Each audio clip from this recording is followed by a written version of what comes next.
자, 이분은 그 파운트라고 하는 회사를 창업을 하셔서 운영을 하고 계신 분이신데요. 예, 파운트는 앞쪽으로 좀 모셔와 주십시오. 예. 국내 굉장히 전망이 밝은 AI 퀀트하고 로봇 어드바이저를 하는 회사입니다. 실제로 이분은 바로 직전에 BCG라고 하는 글로벌 컨설팅 펌에서 컨설턴트로 이 시장을 바라보시다가 야, 이거 돈 되겠네 싶어서 창업을 하신 대표적인 기업이라고 보시면 되겠습니다. 우리 대표님을 앞으로 모시고 대표님 자기소개와 함께 도대체 금융의 미래가 어떻게 바뀔지 이야기를 들어보도록 하겠습니다. 앞으로 좀 모시겠습니다.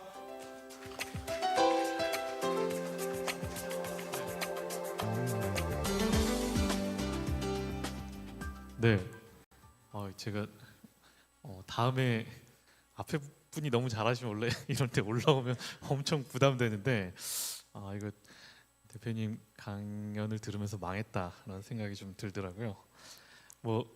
오늘은 제가 약간 이날 주제에 맞게 좀 내용들 위주로 채웠는데 대표님께서 파운트가 익숙하지 않은 분도 계실 수 있으니까 짧게 소개도 처음에 해주면 좋겠다라고 얘기를 하시더라고요. 저희는 지금은 이제 로봇 어드바이저라는 인더스트리에서 창업을 시작했고 2015년이었죠.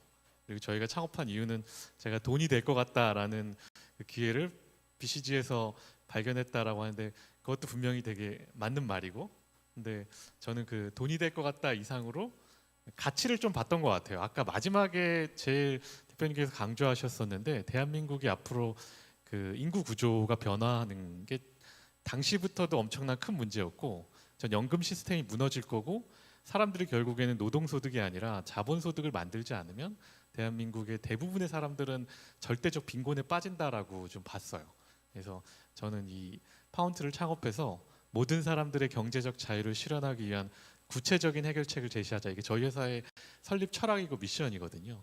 그래서 궁극적으로는 모든 사람들한테 부자들의 전유물이죠. 그 PB를 다 손에다 붙여주는 거예요. 모바일 기반으로. 지금은 이제 모바일이라는 제약도 나중에 사라질 것 같은데 모든 사람들한테 부자들만 받을 수 있는 그런 자산관리 서비스를 줌으로 인해서 특히 사람들한테서 대중이라고 표현할까 서민이라고 표현할까 대부분의 사람들은 그렇게 여윳돈이 많지 않잖아요. 그럼에도 불구하고 그 사람들마저도 연금은 쌓이거든요. 그리고 개인연금 같은 경우는 따로 또 하기도 하고요. 특히 요즘 같은 때는 그러한 퇴직연금과 개인연금을 잘 운용하는 것만으로도 사실 사람들의 노후의 삶을, 은퇴 후의 삶을 완전히 바꿔줄 수 있다라는 마음으로 저 회사를 시작했고, 지금은 그래도 이제 10년 차가 됐죠. 10년 차가 되다 보니까 처음에는 제가 이 업을 하려면 돈이 되게 많아야 되는지 사실 몰랐어요. 이게 처음에는 이 자문을 하고 일임을 하려면 쓰지 않아야 되는 돈이 20억씩 있는 거예요. 자산운용까지 하려면 또 한 10억이 필요하고, 그러니까 한 최소한 40억 정도는 이제 어떻게 보면은 안 쓰고 잘 회사에 모아둬야 되는 사람들만 할 수 있는 업이었는데, 제가 금수저도 아니고 어떻게 보면은 좋은 뜻만 가지고 창업을 했지만 그래서 고생을 많이 했죠. 그래서 저희는 처음부터 B2C로 뛰어들 수는 없었고, 이 뜻에 합류하는 되게 최고의 좀 인재들, 아이러니하게 제가 돈이 없었기 때문에 그 사람들을 예를 들면 삼성증권에서 막 5억씩 이상 받던 분들, 또 법률 쪽이면은 김현장에서 일하는 분들, 회사에 되게 뛰어난 인재들이 이제 합류를 했는데 그분들을 돈으로 설득할 수는 없었고, 우리가 이런 걸 바꿀 수 있다라는 말로 어떻게 보면 낚였죠.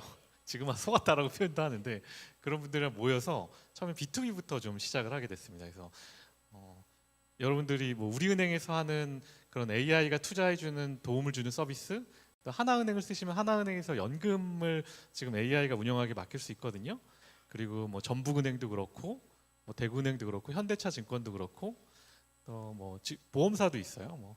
메트라이프 같은 경우 저희 고객사였고 한 20여 개 되는 금융기관들이 저희한테 그런 솔루션을 쓰고 있고, 때로는 저희 브랜드를 그대로 쓰시기도 하고, 혹은 그냥 AI라는 표현으로 하지만 이제 내부에 들어가 있는 건 저희 파운트의 기술들입니다. 그래서 이제 그 안에서 좀 이 생존 매출을 만들면서 커 나갔고, 기술력을 좀 입증받다 보니까 그런 같이 협업했던 은행들이 먼저 좀 투자를 하고, 지금은 누적으로 한 700억 이상 또 이제 투자도 받게 되면서 R&D에 또 많이 또 금액을 쏟으면서 계속해서 좀 기술 발전을 해가고 있는 상황입니다. 그래서 뭐 아직 저희 뭐 상장을 하진 않았고 B2C 시장을 직접 진출도 해봤는데 앱도 한 100만 다운로드 만들어보고, 근데 이제 막상 이 B2C 시장은 마케팅이 굉장히 중요하더라고요. 근데 저희는 갖고 있는 자금을 마케팅과 기술 동시에 쓰기보단 기술 쪽에 더 집중하자라는 의사 선택을 해서 B2C보다는 조금 더 B2B 위주로 이 어떻게 보면은 우리가 꼭 직접 앱을 하지 않아도 이 구버에 들어가서 저희가 역할을 할 수도 있는 거고 하나은행에 들어가서 앱에 들어가서 역할을 할 수 있는 거기 때문에 그런 방식으로 좀 비즈니스를 풀어 나가려고 하는 회사입니다. 그래서 오늘 제가 이 강연에서 말씀드리려고 하는 건 앞에 대표님께서 어떻게 보면은 쭉 AI에 관련된 이 흐름을 말씀해 주는 먼 미래 비전을 좀 보여주셨고, 근데 저는 이제 제가 실제로 금융업에서 돌아가고 있는 현 상황 그리고 근미래에 대한 이 AI 기술들의 임팩트들 위주로 실사례를 좀 포함해서 말씀을 드려보도록 하겠습니다. 금융 쪽의 AI 기술들이 그러면 어떤 방식으로 펼쳐지고 있냐라고 보면 이건 좀 짧게 넘어갈 거예요. 앞에서 너무 대표님이 설명을 잘해 주셔서 지금 그 에이전트 AI가 아까 들으셨던 대로 출범을 했고 이러한 부분이 금융 쪽에 실제 이제 영향을 끼치게 됐습니다. 과거에는 사실 이 금융 사이드에서 AI 기술들이 나왔는데 영향을 주기가 쉽지만 않았어요. 대표적으로 그냥 저희 같은 경우도 이제 LLM 기반으로 이 챗봇도 만들고 고객을 응대하는 부분을 이 직접 자연어 처리 기술들을 막 개발하고 연구하고 해가지고 제공됐어요. 예를 들면 흥국생명 같은 경우는 저희가 제공한 챗봇으로 고객의 변액보험 같은 투자에 대한 상담도 하고 실제 보험에 대한 문의도 하고 그런 것들을 금융기관에 납품을 했었는데, 문제는 이러한 AI들 과거에는 약간 멍청하다는 거예요. 그 멍청한 지점이 한 5% 10% 이상한 답변들을 해요. 그러면 고객들이 그 안에서 되게 실망들을 하고, 금융은 바이오랑 비슷하게 신뢰가 되게 중요한 영역인 것 같아요. 그러니까 한 90% 95%로 괜찮은 답변을 준다 하더라도 한 5% 10% 확률로 엉뚱한 대답을 하면 사실 그거는 쓸 수 없는 기술들이 되는 영역들이 되게 많은 거예요. 특히 금융 투자 영역이 그래요. 여러분들이 투자에 있어서 의사결정을 AI한테 묻는데 9번 맞췄어. 근데 내가 10번째에 내 자산을 상당 부분을 베팅을 했는데 그게 형편없이 틀려버려서 자산을 다 날린다고 하면 사실 AI의 의견을 듣고 투자를 다 의사결정을 바뀔 수는 없거든요. 뭐 대표적으로 그런 거죠. 이제 그러한 것들이 근데 점점 달라지고 있습니다. 그리고 과거에는 이런 AI의 모델들이 이 과거 데이터에 좀 머물러 있었는데 이제 RAG, 레그를 도입하면서 현재 있는 데이터들도 연동이 되고, 또 아까 뭐 이 부분은 쭉 대표님 설명 잘하셨으니까 좀 오늘 시간도 뒤에 부족하다 보니 좀 빨리 넘어가겠습니다. 그래서 그 대표님 말씀하셨던 것들이 금융 영역에도 속속들이 등장합니다. 특히 이제 프로토콜에서 이제 MCP 그리고 이제 구글이 최근에 이제 A2A 얘기하는데 뭐 이 부분이 저는 최근의 변화에서 되게 급격히 속도를 높여주고 있는 것 같아요. 그러니까 뭐 비유하면 이 AI에서 USB-C로 통일하면서 저희 되게 편해졌잖아요. 막 예전에는 각자 서로 달라가지고 전자기기 이제 연결하는 거 되게 힘들었는데, 근데 지금은 이제 AI 에이전트끼리 소통하는 것들이 상당히 이제 가속도가 붙게 되는 거죠. 프로토콜들이 이제 통합이 되고. 그래서 이제 금융 투자 영역에서 크게 결국에는 이런 AI 기술들이 적용될 수 있는 영역을 본다면 네 가지로 보면 투자 분석이 있겠죠. 그리고 포트폴리오 관리, 그리고 리스크 관리 및 사기 탐지, 그다음에 맞춤형 금융 서비스, 이 네 가지 영역에서 이제 AI가 실질적으로 어떤 식으로 역할을 하는지 뒤에 좀 자세히 또 후술을 해드리겠습니다. 해외 같은 경우는 조금 더 빠른 변화들이 좀 일어나고 있는데, 제가 이 중에서 또 기대하고 있는 것 중에 하나는 뭐 JP모건이나 골드만삭스 같은 경우는 모델들은 여러분들이 이제 뭐 B2C에서 쓰지 못하는 부분들에 먼저 혁신들이 좀 많이 일어났고요. 기관들을 대상으로 한 서비스에서. 근데 로빈후드 같은 경우에는 전통적인 좀 B2C 플랫폼인데, 여기서 이제 그 개인 데이터를 활용해서 AI 투자 추천, 뭐 주식 찍기는 아니고요. 여러분들이 생각하기에는 뭐 어떤 주식 사면 대박 주식일까 이런 것들이라기보단 내가 나한테 더 맞춤형으로 되는 금융 투자 추천이죠. 물론 여기에는 상승에 대한 당연히 정보도 포함되어 있겠지만 이제 그런 부분들도 올해 기점으로 이제 서비스가 속속속히 등장하게 됩니다. 그래서 저는 이런 AI가 금융 투자에서 말했지만 새로운 비즈니스 모델을 만들어내고 혁신을 만들어내는 전 거의 원년이라는 생각이 들어요. 되게 많은 변화들이 올해를 기점으로 특히 올해 하반기부터 이 실질적인 저는 구버가 그 대한민국에서 그 첫 발을 좀 내딛는다고 보고 있고요. 이제 그러한 것들을 이제 보시게 될 겁니다. 자, 그러면 이제 저희는 이제 퀀트를 기반으로 퀀트에 대한 분석과 기술을 기반으로 창업한 회사고 이 로보 어드바이저 기술이라는 건 과거에 이런 퀀트 모델링이 있었어요. 사실 이 퀀트 모델링은 엄청 역사가 깊습니다. 1950년대부터 마코이치라는 사람이 포트폴리오 이론을 만들어내서 이걸로 20대 노벨 경제학상을 받아요. 이제 그게 여전히 쓰이는 모델이에요. 이 여전히 그 수학적으로 완벽한 모델을 만들었는데 물론 뭐 항상 그렇지만 경제학이나 수학이나 막상 현실에서는 쓸모가 없죠. 뭐 이런 마코이츠의 모던 포트폴리오 이론도 나한테 자산의 기대 수익률과 그리고 자산의 이 변동성과 자산의 이 공분산 상관관계 세 가지를 알려주면 이 포트폴리오를 어떻게 하면 수학적으로 가장 최적의 해를 만드는지 알려줄게라고 하면서 그거를 이제 증명해냈어요. 짜잔. 근데 이게 뭐 아니 자산의 기대 수익률을 삼성전자랑 하이닉스랑 그리고 뭐 현대자동차랑 막 포트폴리오를 5개를 정했어요. 근데 기대 수익률을 내가 알아. 삼성전자는 10%래. 현대자동차는 12%래. 그러면 현대자동차를 다 사야죠. 그러니까 이게 수학적으로는 되게 맞는데 실제로도 그걸 돌려보면 그래서 코너 솔루션이라고 기대 수익률 제일 높은 것에 다 쏠려서 나와요. 98% 포트폴리오를 구성은 했는데 이제 그래서 수학적으로 완벽하지만 현실에는 아무짝에 쓸모없는 이제 그 이론인 거죠. 근데 이런 것들이 베이스가 돼서 현실에서 계속해서 개선이 되어 옵니다. 그래서 블랙 리터만이라는 골드만삭스라는 금융회사에서 일하는 사람은 야 내가 반도체라는 시장에 기대 수익률을 좀 넣어야겠다. 왜냐하면 하이닉스, 삼성전자는 정확히 맞추기 어렵지만 갑자기 뭐 회장님이 돌아가시기도 하면서 주가의 변동이 있기도 하고 그런데 반도체라는 이런 시장의 기대 수익률 같은 경우는 조금 더 데이터가 많으니까 예측이 더 쉽겠다. 그리고 고든이라는 사람은 배당이란 모형을 넣고 그래서 이 퀀트 모델이 쭉 발전해서 이 포트폴리오에 대한 이론들이 계속해서 축적이 되옵니다. 근데 이런 것들은 대체로 국민연금은 이 기반으로 투자를 해요. 그래서 국민연금 여러분들 불만 많으시겠지만 투자 꽤 잘합니다. 그리고 골드만삭스도 그렇게 수십조 원, 뭐 그리고 미국의 연기금도 그렇게 다 운영을 하고요. 근데 개인들은 그런 투자를 못했어요. 근데 이러한 모델들을 돈 100만 원, 돈 200만 원 있는 사람들도 하게 하는 것이 이제 저희가 하는 일이었고 이게 전통적 퀀트 모델 기반으로 이런 비즈니스를 시작을 했습니다. 근데 지금은 이제 AI로 넘어오게 되면서 과거에는 이런 인풋을 넣으면 사람이 그거를 세부 조정들을 해줘야 돼요. 왜냐하면 퀀트 모델은 완벽하지만 그것이 현실의 포트폴리오를 구성하는 데 있어서 약간 이론상의 그 이상적이지만 실제 구현되지 못하는 그 지점들이 있거든요. 이제 그런 지점들을 AI가 하나씩 메꿔가고 있는 중입니다. 파라미터를 메꾸기도 하고요. 아니면 모델 자체를 계속해서 스위칭하는 식으로 쓰이기도 하고요. 하나씩 좀 보면요.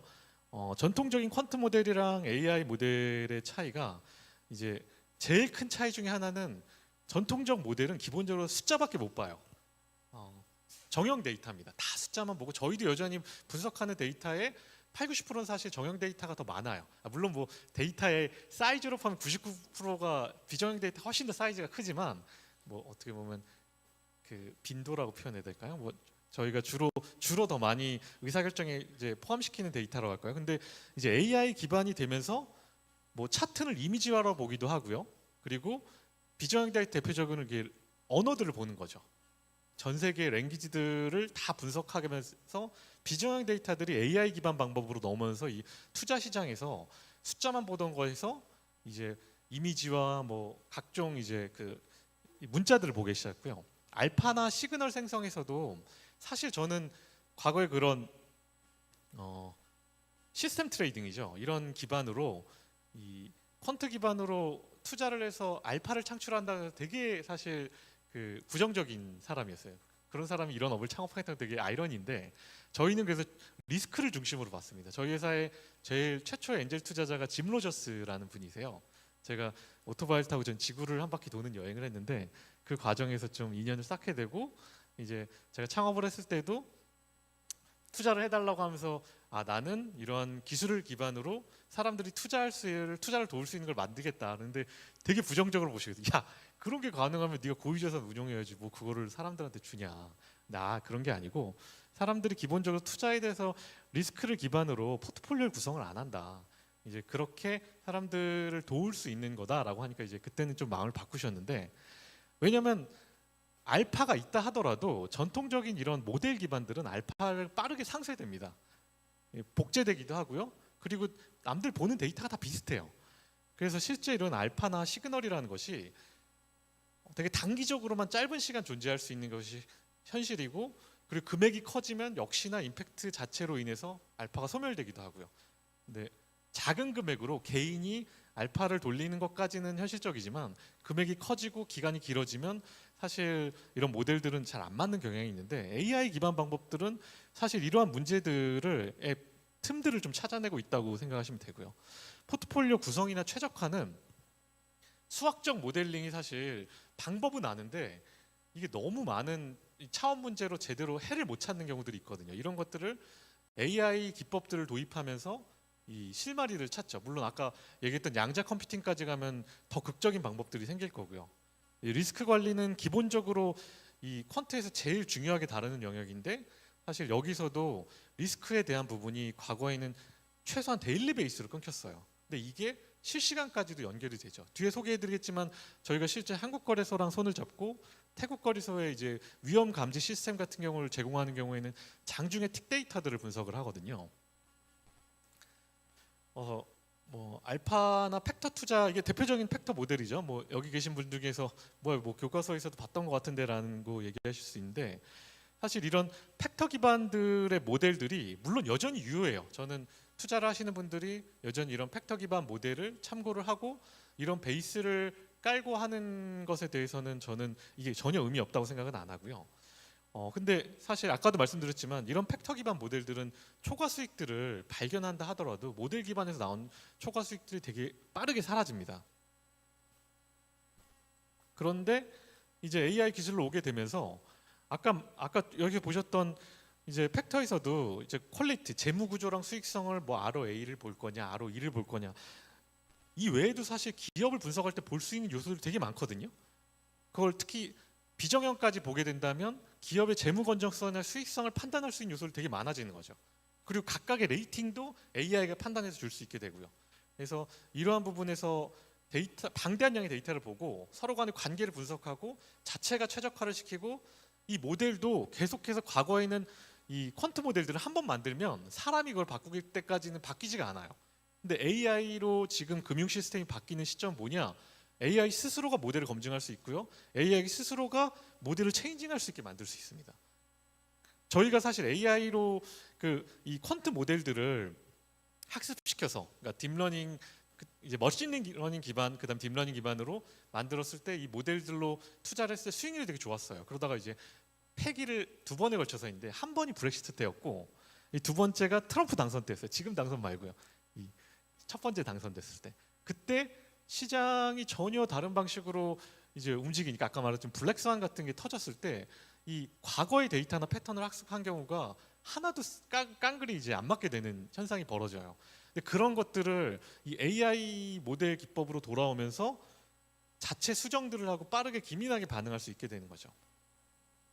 그리고 이 포트폴리오 최적화 저희가 이제 회사에서 이제 같이 하면서 논문을 학계랑 낸 건데 여기서도 포트폴리오 최적화 이론들이 많은 경우에 이 강건성이라고 표현을 하는데 여기 로버스트라고 말하는 이걸 써먹지 못할 만큼 현실성이 떨어져요. 막 80% 투자했다가 20% 투자했다가 막 98% 투자했다가 사실 실제 투자하면서 그런 식으로 포트폴리오를 운영할 수는 없거든요. 근데 이 충분히 현실 가능한 이 포트폴리오를 투자할 수 있게 안에서 이제 AI 기술들을 활용하기도 하고요. 실제 저희가 이제 적용한 그 중에서는 리밸런싱 타이밍을 잡는 것도 이것도 수학적으로는 방법을 아는데도 이 차원의 저주라고 하죠. 사실상은 이 이 해를 찾기가 불가능한 이제 방정식은 만들었는데 해를 못 찾는 거예요. 이제 이런 것들을 이 AI 기술을 활용해서 이 리밸런싱의 시점을 운용 비용의 효율화, 비용의 관점에서 이제 풀어내서 사실 한국은행 같은 데서는 저희가 이걸 세미나를 했을 때 되게 관심이 많이 보였는데 이 금액이 조 단위가 되면 이 가지는 의미가 상당히 이제 수십억 단위의 이 그 비용을 절감할 수 있게 해줍니다. 실제 이런 부분들이 이제 금융에서 적용될 수 있고요. 그리고 이제 추론의 영역으로 이제 그 적용됐다 그러는데 그걸 기반으로 저희가 지금 모 증권사랑 같이 금융 상품을 개발하고 있는 게 있어요. 최대한 이제 이 AI 추론에 기반해서 이 원금 보장형 ELB 상품 같은 경우를 AI가 판단하면서 이제 그 투자할 수 있는 요소를 뭐 목표는 올해 늦으면 내년 정도 타겟으로 지금 금융 상품 자체를 만드는 것도 있고요. 그래서 말씀드린 대로 현재 나오는 기술들이 여러분들이 보고 있는 투자 시장에 올해부터 기점으로 하나하나 이제 스며들게 될 겁니다. 그리고 아까 말씀드린 위험 관리 같은 경우도 과거에는 저희가 뭐 경제 지표나 주가와 그 다음에 모델들을 계속 조합해서 테스트해서 데일리 베이스로 사실 이런 것들을 판단했었어요. 근데 최근에 이제 AI 기술들을 활용해서는 이제 실시간 데이터로 초 단위야. 틱 단위는 초보다 더 짧은 단위인데 틱 단위 수준으로 이 데이터를 분석해서 조기 경보를 울리는 거죠. 이것도 이제 개인보다도 거래소 단위가 되면 사실 되게 의미 있는 그 비용을 줄일 수 있는 요소가 되거든요. 실시간 물론 이제 이러한 부분들이 더 정교화되면 개인화된 솔루션으로 들어가겠죠. 내가 갖고 있는 주식이 갑자기 이제 상패 위기까지 갈 수 있는 요소들이 터졌을 때 나한테 조기 알림을 해줄 수 있는 것도 이제 여러분 손안에 금방 들어가게 될 겁니다. 지금은 기간 단위로 저희가 B2B 솔루션을 제공을 하고 있는데 그래서 뭐 거래소랑 같이 태국 거래소에 있는 이 거래소가 이제 시스템을 자체를 제공하면서 저희는 이러한 위험 감지 시스템 같은 경우를 같이 제공해서 최근에 뭐 기사도 나왔던 내용인데 보실 수 있고요. 아마 내년 정도에는 이게 상용화돼서 실제 태국 거래소부터 돌아가게 될 겁니다. 그리고 이 부분도 저희가 지금 포트폴리오 운영을 많이 하고 있는데 파운드인지 모르고 사실 저희한테 맡겨서 운영하고 있는 자금들도 있고 은행에 맡긴거나 뭐 하나은행 고객이나 뭐 우리은행 고객들이 근데 제가 제일 많이 느끼는 게 고객들이 투자가 떨어지면 떠나세요. 그러니까 제가 제일 안타까운 게 여러분들은 AI가 혁신을 하는 게 수익률이라고 생각을 하시잖아요. 근데 저는 그렇게 보지 않아요. AI가 기술이 발전하면서 이 금융시장에서 여러분들의 삶을 제일 바꿔주는 게 AI 기술로 인해서 투자 수익률이 증가하기 때문에 AI한테 돈을 맡긴 전 그렇게 보진 않아요. 왜냐? 제가 종종 예시로 드는 게 마젤란 펀드인데 이 마젤란 펀드가 13년간 피터 린치 들어보셨죠 한 번씩은? 이 피터 린치가 이걸로 굴지의 투자회사를 만들었어요. 이 마젤란 펀드의 수익률이 무려 13년간 누적으로 2,700%입니다. 여러분들이 1억을 넣었으면 27억이고요. 10억을 넣었으면 270억이 되는 거예요. 이 펀드에. 진짜 다시 없을 전설의 펀드인데 2년만 돈을 갖고 있어도 대부분 플러스가 날 만큼 대부분 수익이 들쭉날쭉하지 않고 꾸준히 우상향을 했어요.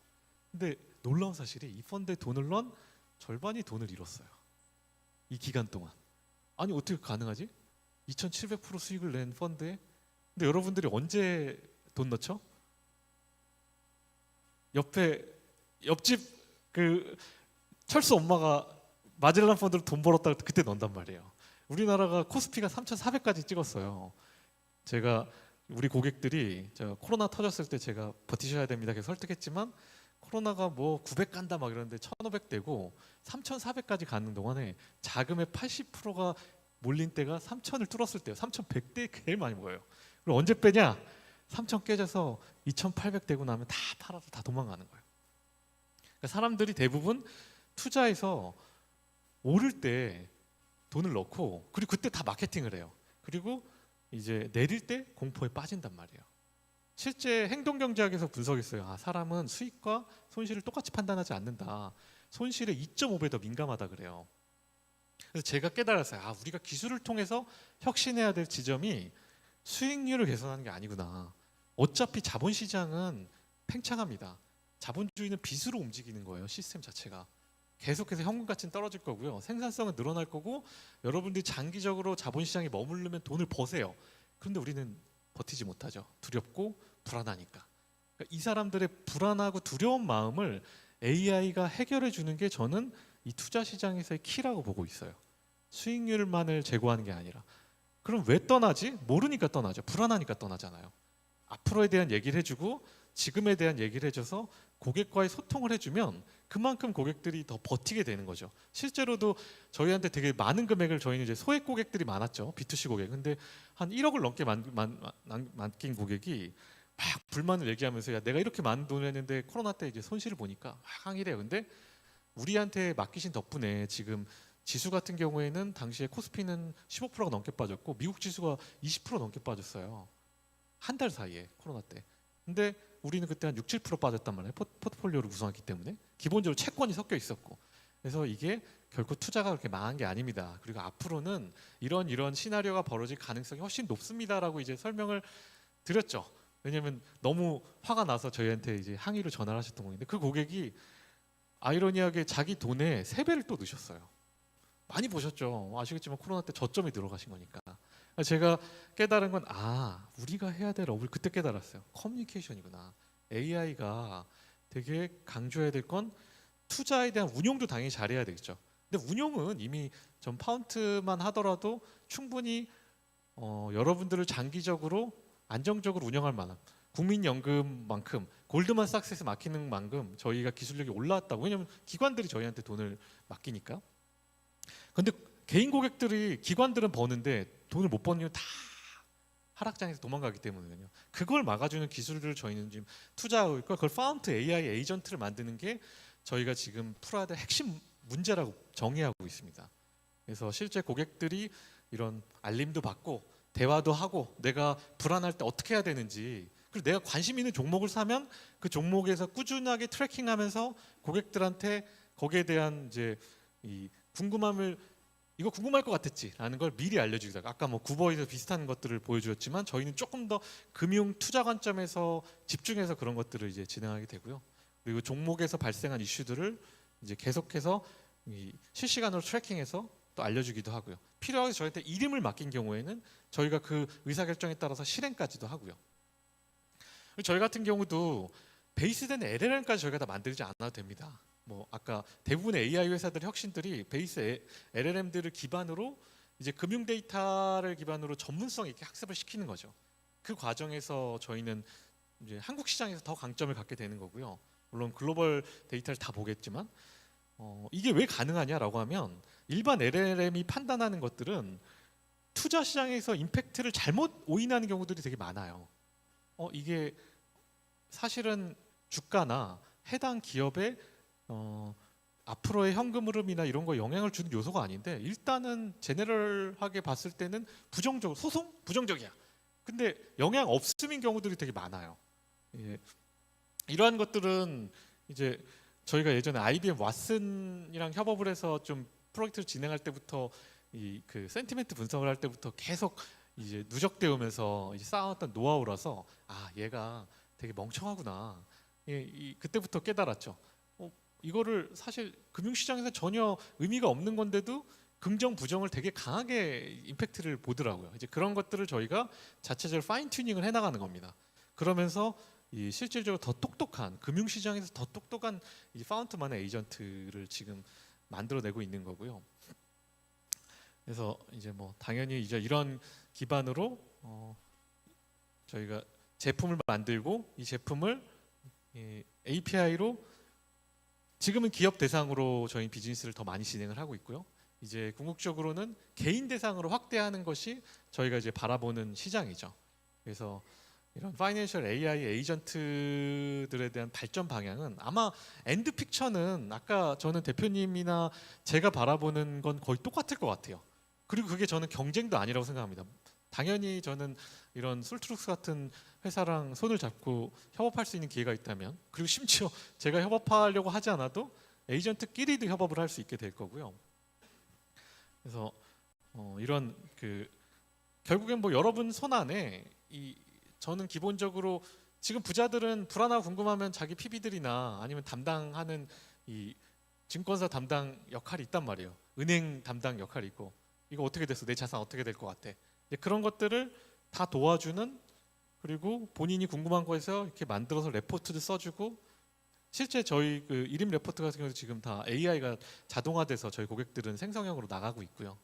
그 운용하는 일임 보고서 같은 경우도. 근데 지금은 저희가 좀 보면 이게 사람의 손을 아예 안 거칠 경우에는 읽기가 좀 딱딱하긴 해요. 이제 이걸 어떻게 더 좀 뭐랄까? 제가 아까 대표님께서 이제 멋들어진 레포트를 봤는데 제가 고민하는 건 우리 고객들은 훨씬 더 쉽게 설명을 해드려야 되더라고요. 그 부분이 또 저희가 또 풀어야 되는 숙제인데 저 놀랐던 게 저희 고객의 80%가 ETF가 뭔지 모르더라고요. 저희가 처음에 지금은 또 되게 ETF가 되게 익숙해지셨겠지만 저희가 서비스를 처음에 2017년에 냈는데 펀드로 투자하실래요? ETF를 투자하실래요? 하는데 고객들이 ETF를 80%가 모르시는 거죠. 깜짝 놀랐어요. 아, ETF 자체를 모르시는구나. 그래서 이 금융회사에 대한 레포트는 우리가 어차피 제가 지금 금융 전문가를 대상으로 한다기보단 제가 문제를 해결하고 싶고 삶을 바꿔주고 싶은 사람들은 금융 문맹인 사람들이거든요. 그 사람들을 대상으로 어떻게 가슴에 와닿는 이 생성형 레포트를 만드냐 이게 또 지금 제가 좀 풀고자 하는 숙제입니다. 그래서 저희는 기술을 활용해서 AI 기반의 이런 신규 서비스들을 계속해서 만들어 나가고 있고 아마 저희뿐만이 아니라 저희 같은 회사들이 이 계속해서 혁신을 만들어내면서 이전까지는 아마 AI 기반으로 무언가 실질적인 서비스들이 그렇게 두드러지지 않았을 겁니다. 근데 향후 저는 진짜 2, 3년간의 이 시간 동안이 굉장히 그 임팩트가 클 거라고 대표님과 이경일 대표님과 동일한 뷰를 좀 갖고 있고요. 이제 금융 투자 분야에서 AI는 이 퀀트 금융의 거의 모든 분야를 다 혁신하고 있어요. 거의 전 분야를 다 혁신하고 있고 저는 이 AI 기술을 어떻게 활용하느냐가 이 금융 투자 시장 개인과 또 기업 모두 다 판도를 바꿀 수밖에 없다라고. 사실 저는 이런 AI와 관련돼서 되게 보수적으로 말했던 사람이에요. 특히 알파고가 등장하면서 저희 회사가 좀 주목을 받았고 짐 로저스가 투자했다랑 알파고가 뜨면서 막 저를 불러서 물어봐요. 막 자, AI가 어떻게 미래를 예측하나요? 그때 제가 했던 말이 그거예요. 아, 그걸 알면 제가 제 돈으로 투자를 해야죠. 저도 모르고 AI도 모릅니다. 솔직히 그래서 나중에 은행 같은 경우에 저희 손을 잡아준 담당 부장님이 그러더라고요. 아니 왜 우리랑 하셨나요? 그러니까 이제 사석에서 점심을 먹으면서 제일 솔직하게 얘기를 하더라고요. AI가 이렇게 미래를 예측할 수 있습니다. 막 이런 얘기하던 회사는 아무리 봐도 아닌 것 같은데라는 생각이 들었고 저는 AI 기술적 한계점들을 2016년 당시에는 이런 거 안 돼요. 이런 거 안 돼요라는 얘기를 훨씬 더 많이 했던 것 같아요. 근데 제가 2025년이 된 지금 시점에서 이런 게 됩니다. 이런 게 바뀔 겁니다라는 얘기로 하고 있는 게 되게 놀라운 변화인 것 같아요. 사실 기존엔 AI에 대한 기대감이 이만큼이었으면 현실은 이랬거든요. 그러니까 그 기대감을 충족시켜주기에는 기술과 우리가 바라보는 괴리가 너무 컸어요.